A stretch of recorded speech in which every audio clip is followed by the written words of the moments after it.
Donnie Darko takes place over 28 days, with the first day being on October 2nd, 1988. Wake up.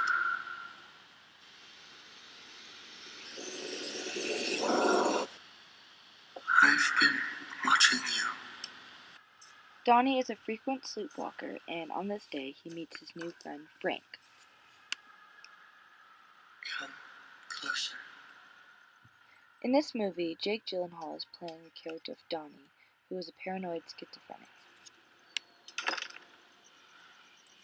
Closer.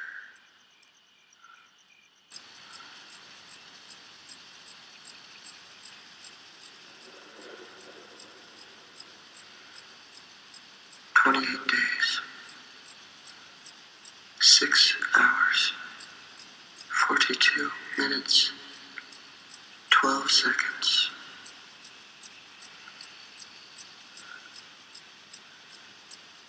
That is when the world will end."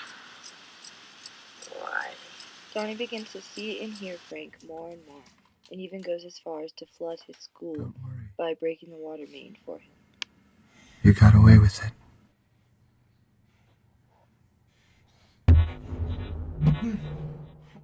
Donnie is being able to visualize what he calls the fourth dimension, or parts of the tangent universe. How can you do that?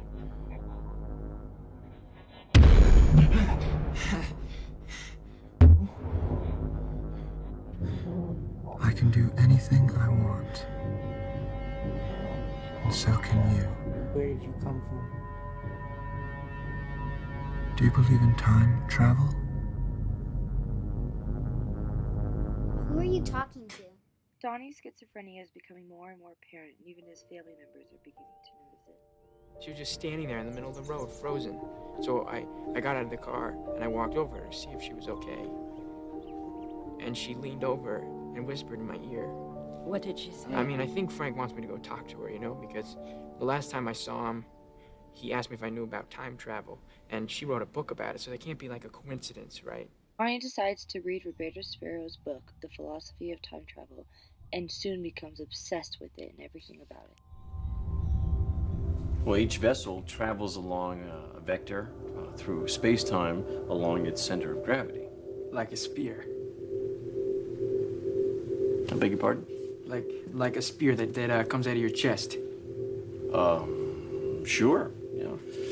And in order for the vessel to travel through time, it's got to find a porthole, or in this case, a wormhole, or... Well, could these portals just appear anywhere, anytime? I think that's highly unlikely. No, I think what you're talking about is an act of God. Well, if God controls time, then all time's pre-decided. I'm not following you. Like, every living thing follows along a set path. And if you could see your path or channel, then you could see into the future, right? Like, that's a form of time travel. Well, you're contradicting yourself, Donnie. If we were able to see our destinies manifest themselves visually, then we would be given a choice to betray our chosen destinies. And the mere fact that this choice exists would make all preformed destiny come to an end. Not if you travel within God's channel. As it turns out, not only has Donnie been time traveling, but he's also been living in this tangent universe that comes to a conclusion on the 28th day. Special effects such as portals and the camera angles, as well as the visual representation of Frank, make this movie seem like it is in touch with reality.